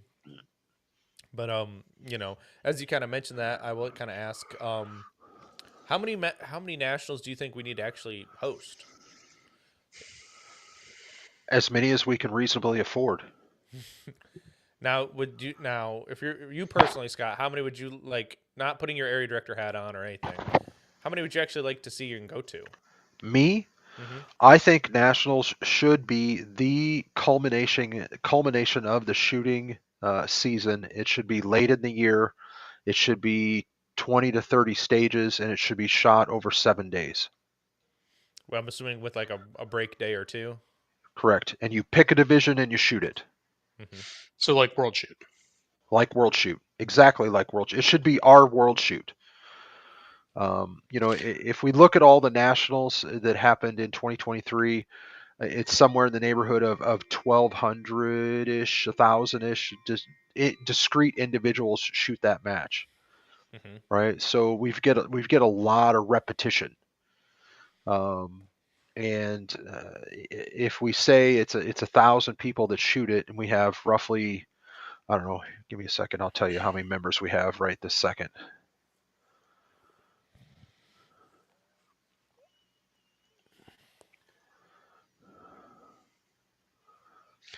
The We interesting part about have 39,472 members. So if we say, let's round it up to 2,000 members shoot USPS, shoot the nationals. Mhm. So is it right to burn through six figures in overspend in nationals to multiple times a year to service that? What is that? So 10% would be $4,000. So 5% would be two. yeah. Is that right? Yep. Is it right? And so in reality, it's probably half that. So is it right to burn through that type of money to service 2.5% of the membership. 2.5% of the membership? It's- I don't know the answer to that. And I've been told that activity fees are always supposed to help supplement Nationals budget, and I get it. That actually Mhm. kind of makes sense. But guess what? By Nationals 2 each year, that money's gone. Yeah. Mhm. I've And always said that, and maybe it's because we're all match directors here. We've all at least done one match. Scott's done like 100, but we'll save that for another conversation. counting club matches, I actually added it up. It's over 600. 600. That's Well, Yeah, crazy. mind yeah. you, he We doesn't shoot have a weekend match, weeknight matches, Right. That's yeah. and just he nuts. and his If efficiency is incredible though. Yeah. Yeah, if we look at practice score right now, oh, I'm not logged in. What is that about? Oh, better log back into practice score. As long as you don't click on the phishing scam, you'll be fine. But we can run. It's interesting because I can run a 15 stage match at Cardinal and not pay a dime more, not pay staff to travel into Cardinal. Right. But USPSA, and I get that they want to bring in, we need more people, but do we need to be paying them $375 to travel plus $125 a day to be there, plus their hotels? And yeah, I don't know how to answer that. Yeah, I don't know how to answer it. So Hmm. just since practice score, my home club has 436 matches, Wow. and we started in 2004. With easy win So score. with paper, Oh, I would paper. I would come home from matches with a stack of score sheets to enter manually Yeah. into easy win score, and then I would have to dump it into an Excel sheet. So Ken Nelson, I subscribe to Practice Score. I pay him money every year, and I will do this as long as I am involved in any form of shooting, because that guy has given me years of my life back. I Oh believe it. yeah. 5 minutes at the range instead of 5 hours the whole week, right? Yeah, and our club, we have a fantastic infrastructure. We have facility-wide 100 meg Wi-Fi that covers all the bays. So we do score logging for club matches. You hit approve. You typically have an email within a few seconds of a club match score. Hmm. We fully embraced all everything's done through practice score. COVID hit. We went away from we don't take cash for anything. It's all online payments. We price in the cost of Stripe. Um, that's one of the things I do each year as a role of shooting sports coordinator for my home club is I go through and I do a cost analysis of each of the sports, and I say where are we at on our profit margin, and then we allow that to then build my budget. Each year I have a $10,000 capital budget. Capital item is anything that's is defined as anything that has more than a 12-month lifespan. And so for 10 years, I've been dumping 10 grand into poppers and Texas Stars and plate racks, and we have a 50 by 60 barn that is full of all the toys you need to run a match. Mm-hmm. Even the stats people that you've chained in there. Uh, the the stats people, yeah, we actually this last year we redid all of our devices. We went to a cell phone. We bought Android cell phones. They have the Slender models have a 14-hour online screen on-screen time battery life. So they'll run 14 hours continuous with the screen on. The heavy duty ones, Andrew stopped the YouTube Darth Vader video on repeat after 2 days of constant on. So it's great. We charge them up. They last an entire day. They sync. Um, they're fantastic. They're a little pricey, but we went from iPad minis to these. So we went from $400 a piece to almost 200. But our iPad minis, the batteries went bad. We had them all replaced, and it really didn't help. I found iPads are not the easiest devices to score on anyway. No, I, but I think the Master is actually better on an iPad, although I don't yes, use one anymore. yep, The Master's better on an iPad. The scoring is better on Android. yeah, Mhm. and the Apples sync nicer than Androids usually. They do, as long as your whole ecosystem. If your whole ecosystem is Apple, it is a better experience. Yep, But typically, not one match. I've worked stats for 15 majors in the last 3.5 years. yeah, Not one has had all iPads because they're not affordable. Mhm. yeah. You should have came to Iowa before we switched. Well, I wasn't invited. Right. You're always invited. I know, I'm kidding. You just got to pay the entry fee, Right. or So you could work it. I mean, but that's a long clip. yeah, but I fly, so I can fly into Des Moines and rent a car. This is true. But speaking of kind of working matches, we've got some RO classes coming up. I think on my local radar and everyone's radar. January about a month out, 1 month from yesterday. There is a an RO class at John A. Halter in Hillsdale, Michigan. So if you're in the Michigan area, get that RO class taken care of and go work the sectional. January 27th, 28th. That sounds kind of familiar, doesn't it, Scott? Yeah, I Class was with just Jay Warden in Iowa. yep. That's fine. I was just looking mine up. Mm-hmm. Yep. Good old Jay Warden. I didn't actually know he was from Iowa though. So Yeah, he's originally from Iowa. Now he lives in just outside of Chicago. yeah, Moving back to Iowa at some point, though. I'll believe it when I see it. He doesn't like the politics. I mean, who does in Chicago? No one does. Right. We did have there's another one. My home club of Oak Hill, February 2nd and the 3rd in Michigan. So go hit that one up. There's plenty of spots still left in that one as well. And then Khory, don't you have one? I do. April 6th and 7th at Cardinal. We're first match. We're gonna do a RO class. So I'll be the guy showing everybody what not to do, right? Yeah, exactly. You know how I actually talked to a range master about that the other day, and he's like, "It was so hard to actually do all the things you're not supposed to do because your brain is so programmed to like do everything Right. correct." It's like you want me to drop my gun, you want to drop this fake gun on the ground or tie my shoe. It's like it's so impossible. But yeah. You said you expect that class to fill up though in Iowa, Scott? We have 17 to 20, so we're very close. Well, that's good. At least that means that everyone's interested. Let me guess. Did they all prepay? Yes, So we they're we most likely use going to show up. yeah we use the USPSA website to collect money, Mhm. and so it works pretty nice. You just have to get the stripe key and stuff. Mhm. And one of the things I typically do is I facilitate the class, so I come in and I talk to them a little bit at the beginning. And if you take the class, so in this case it's in January, and you volunteer and work the sectional in September, we'll refund your class fee. Mhm. So the Which, class is literally free, other than your time. yeah, my last club that I was a member at, if you took an RO or a CRO class, the club itself physically, like the USPSA club, would cover your whole costs, which was nice. Yeah, We could probably do that. But I like how But you have to have like you do this for me, I do this for you kind of thing. I kind of yeah, like that, where it's yeah, like put your money where your mouth is. You know. yeah. I would. And we take pretty good care of our staff. I mean, we cater in lunch. We have a local restaurant that comes out and makes everything fresh. On staff shoots Friday, and then we have competitors Saturday and Sunday. My range is a little unique. We only have 5 shooting bays, but Mm, we run 11 stages.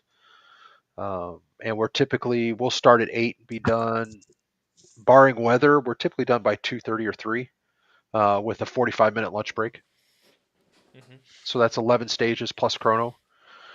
Um, Hmm. yeah. Yeah, but you've been very efficient with actually using your bays effectively and using the side berms and Yes. Joel Park and Cody Axon. I remember when they did a podcast so many years ago, would talk so highly of the Iowa section. I mean, Yeah. Joel's Yeah. always happy to talk about the Osceola table. Yeah. Well, when you have a 24-foot back berm and 12-foot side berms, for you sure. could do a lot of good stuff. Hmm. That Yep. was, that this range was built since my tenure on that board. That was 2000. We built it in 2012. And now I'm in chat. I'm chatting with a realtor. We're really trying to find some more land. But land prices have gotten ridiculous. We just built a 60 by 40 pole barn with concrete floors and electricity and all that good stuff. Um, and so we had to have an appraisal, and the land is over 20,000 an acre, Wow. and with comps within a mile at 20, 30, and 60,000 an acre. Oof. Yeah. Yeah, we're So we're fortunate that we the there's a trust that owns Cardinal, and Hmm. it's they've got like 800 acres or something like that, crazy, yeah. right off the highway. Yeah, see, and that's my vision is to find and to lever the value of what we have into, maybe we have to drive an extra 30 minutes, because right now we're 30 minutes from downtown Des Moines. So if we have to drive an extra 30 minutes, um, to double or triple our footprint, it would be worth it. Yeah, for sure. Hmm. For sure. Well, Alex, let's wrap this thing up. Do we have any breaking news or any news that we need to speak of? Well, I mean, as people has probably already have seen, Mr. Bruce One or Bruce Gary resigned as of 12/11/2023 from his position as Area 1 Director. And what that kind of means, layman terms, is there'll be a special election for the Area 1 seat on the board. So, assuming Scott, so when someone resigns and you've got to fill an interim area director, you still go through the section coordinators until the membership is decided, correct? Correct. And so if you see, there's a line item on the agenda for this coming meeting. So what will happen is Ted will appoint a committee of 3 board members to reach out to the section coordinators for recommendations to fill that as an interim position. And then we have a very short window of time. So I anticipate sometime in January we should see the process starting for an election for the remainder uh, of that. What's it? A little over 2 years. Hmm. Mm-hmm. Remainder of Well, at that. that point, it'll be a little, realistically, a little bit under 2 years. But Correct. But Mm-hmm. but credit Bruce. He was very knowledgeable on the rules, and if you've seen his email that he sent to the section coordinators, he did this on purpose. mhm, He knew this was coming, and did what he felt is best for the org, and I applaud him for that. To have an election and give those members of his area a vote, that's fantastic. I agree. Mm-hmm. You know, And I guess I have a question due to this. So, with his special election, can they tie his special election into the elections that are already going to happen for Area 2 and Area 5 to hopefully cut down some costs? no, those won't be until June, Okay. so we don't want to wait that long. Right. I'd love to see because if you look in the bylaws, there's some specific time frames, and one of them is a 30-day wait for voting. So if Mhm. we talk about, hey, we've got to collect candidates, we've got to get everything out, a 30-day wait for voting, it could be March or April by the time we get someone in there, and that's if we go go go. We've got a board meeting on Monday, but then we don't meet again until the end of January.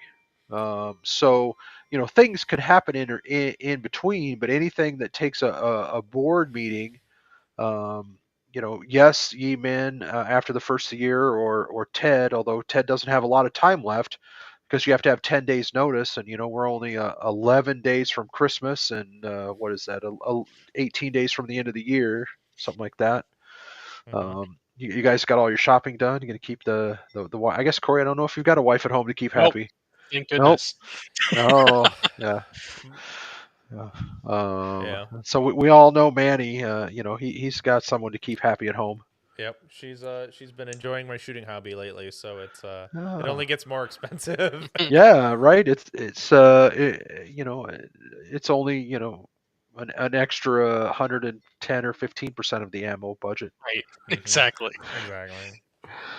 Um, so yeah, I'm excited to. Well, I'm not excited. Excited's a bad round. I'm intent on trying to move this forward as efficient as possible. I kind of view it as Bruce Gary's last desire, or last communication as he left the board. Yeah. Just peace signs and mic drop.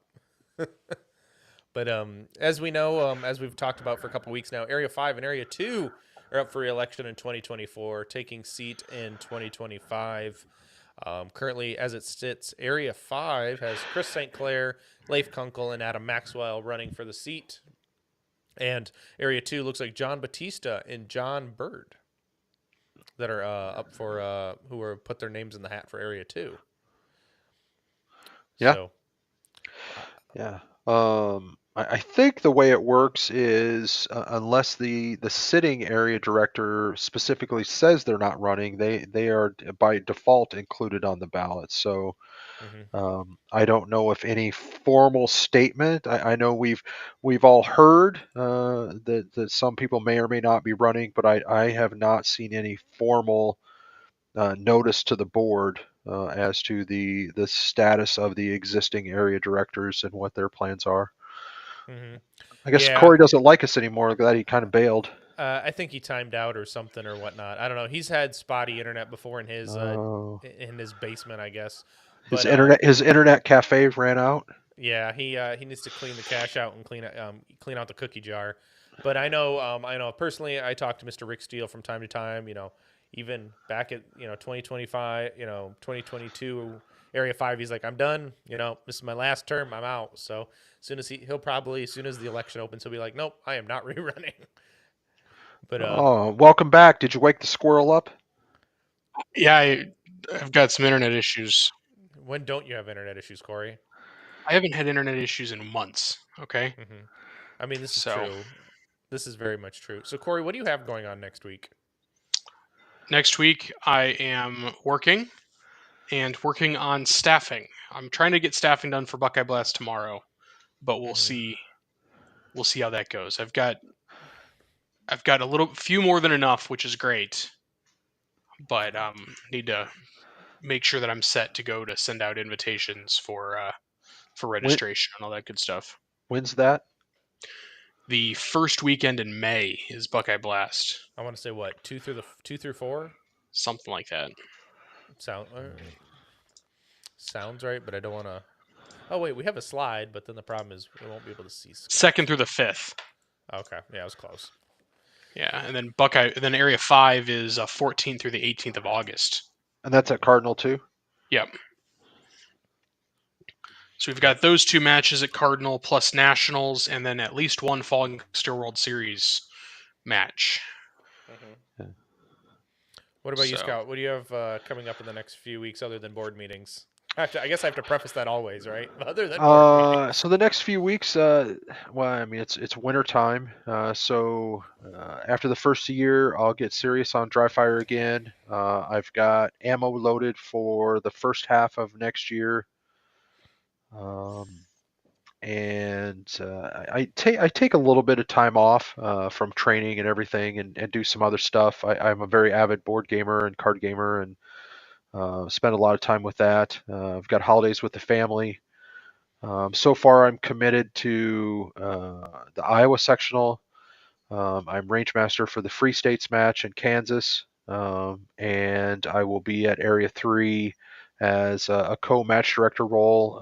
A local guy there, Aaron, um, has stepped forward to be the on-site match director, and everything is going to ship to him, and he's going to organize the setup crew. I have several. I have another range master coming out, or another range master that has volunteered to both work the match, and then he's on my stage design committee, along with Tanfo Timmy is working on some stages for me. One of the things we're doing this year, as kind of a test bed. The plans are currently 3 long courses, 5 medium, and 6 short. Um, I I don't think necessarily when it comes to stage design, more is not always better. Mm-hmm. And I think short courses can bring a lot of challenge to a match. You may not win a match in a short course, but you can definitely lose it. And our short and medium courses will be mover and activator heavy, so that we have about the same time frame. Um, and I've kind of got those all laid out how I want them in the range. And so this will be something different. The range management is going under complete new management, and so I'm pretty excited about that. Um, and then I've peripherally started to thinking about Area 3 2025. Um, and probably after that, 26, and if I run for reelection, 27, 28. There's a new range being built outside of Rapid City. The state was gifted, I think, 600 acres of land with the understanding that they build a range, and they're building 1,000 yard, 600 yard, 30 practical pistol bays. It's quite the facility. And Um, there's no mag bands in Iowa, is there?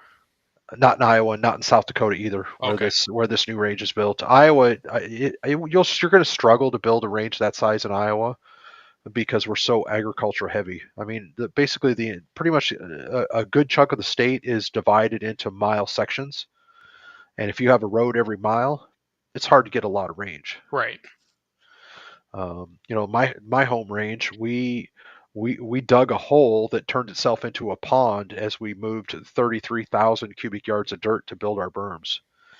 Um, we moved about a 20th of that this year to do some berm repair on our oldest berms, and it cost us almost half as much as it did in 2012 to do all of that. It's crazy. Yeah, I have no clue what Cardinal spent on building 9 new bays, but they just built the Couple $1 million at least. probably, and they know that they're never going to make money on that. They're never going to make the money back. Their only reason for doing it was that the same ownership group of Card or the trust that owns Cardinal also owns a manufacturing slash machine shop, fab shop. They own all the machinery to do anything you possibly need on the land. Nice. So they told us basically, hey, you guys have metal that you need us to cut, you know, we'll do it. So it's a cool relationship. Um, Yeah. but it's also on their timetable, and that's the challenge. Yeah. Mm-hmm. So Yeah. that's why you saw differences between Buckeye Blast and Carry Optics Nationals and then Handgun is because we lit a fire after Buckeye Blast to try and get things done before Carry Optics, and it didn't. Some of it didn't happen. Yeah. Mm-hmm. Yeah. That's always the challenge of putting on a major away from, for me, that putting on a major away from the home range and having Aaron on the ground there, and then the support of Hornady. I can't speak enough about how much I value his time there. I mean, as it is, I'll be out there a full week, Hmm.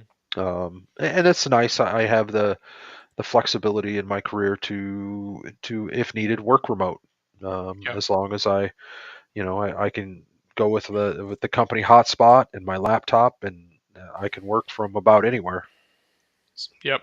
Hmm. I feel that I'll be at Cardinal for probably 2.5 weeks Yeah, between the three majors. yeah. So Hmm. and How far is that for you? it's about an hour and 20 minutes. Oh, you're so nice. It's about 5.5 each way for me. But keep in mind, I'm there Saturday and at least once a month, Saturday and Sunday.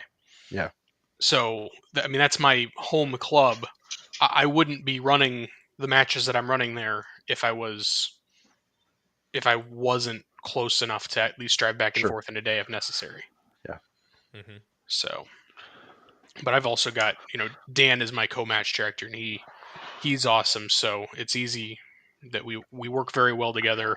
We've yeah, actually traveled to quite a few majors together too, so we know each other pretty well, and I know what he's good at, he knows what I'm good at, and we pretty much stay out of each other's way. yeah. Yep. It's Hmm. taken Andrew and I a long time to do that. Me more so than him. Now when I do something that I shouldn't, he just gives me the look, and I'm just like, oh, all right. Yeah. Yeah. So anyway, if we wrap up here, of course we've got the Area 5 and Area 2 elections coming up in 2024, taking office in 2025. We've got the special election, so we'll give more updates on that as we know more. But we've Yep. got Christopher St. Clair, Leif Kunkel, and Adam Maxwell have declared they're running for Area 5. John Batista and now John Burt declared running for Area 2 as well. Hmm. This is true. Yep. Did you already say that? I did. Oh, I don't know. well, I don't know if you were paying said it attention. twice. Yeah. That's No, it when he was was. That's probably when he was Lagville. yeah, it was Oh, probably out. that's fair enough. Well, Corey, who are your partners that you like to deal with so much? Oh, we've got Shield Manufacturing, we've got Hunter's HD Gold, and Victor's Legacy Gunsmithing and Cerakote Shop. Yep. As for myself, I deal with Go Fast Don't Suck on a regular basis. Hunter's HD Gold, my friends Tony and Jackie over at Laugh and Load. John Royer of Outdoor Dynamics, who is our title sponsor for the live stream. We greatly appreciate him. Make sure you use the code Manny for 5% off your order of ammo. And if you're going to some of the matches that he's sponsoring, you might be able to actually get match ammo through him, and it'll be shipped to the match. So, Summit City Bullets makes awesome projectiles. Range Panda, Tom Caster Shooting Academy, and my awesome hat from 2 Alpha Apparel. So, we got to thank them all the time. Like Outdoor Dynamics does a great job, but Oh, Scott, and go ahead. before we wrap up, we do have one giveaway from Outdoor Dynamics, a $50 off cert that has to be used by the end of the year. So Oh, email Manny at Manny Talk Shooting. What is your email again? yes, MannyTalkShooting at Yeah. gmail.com. Email Manny at mannytalkshooting@gmail.com with the word ammo, and we will draw that name offline or on Instagram or something like that in the next couple days. Yeah, I'll draw it around Christmas time. We'll do it. I'll do it by Christmas or something. Sounds good. Yeah, but And then we are going to take 2 weeks off in between or until the first of the year. So you won't see us for a few weeks here, but you might see us at some impromptu lives in the meantime. yeah, that sounds good to me. But yeah, listeners, thank you. Scott, brother, thank you for 2 hours Yeah, of your thank you so night that much. that you're never gonna Yep. get back. But at least it was shorter than a board meeting, I guess. Yeah. True. Yeah. It went well. I had fun, guys. We should do this again. Yes, Sounds we good. should. I think it's very good for the community and the membership to see this and be out there and have good conversations throughout about everything we can that's above water. So, Scott, we appreciate your time, sir. And Corey, what do I normally tell the listeners? Get out and do the things, Manny. Yep, that's right. And I will see you on the next one.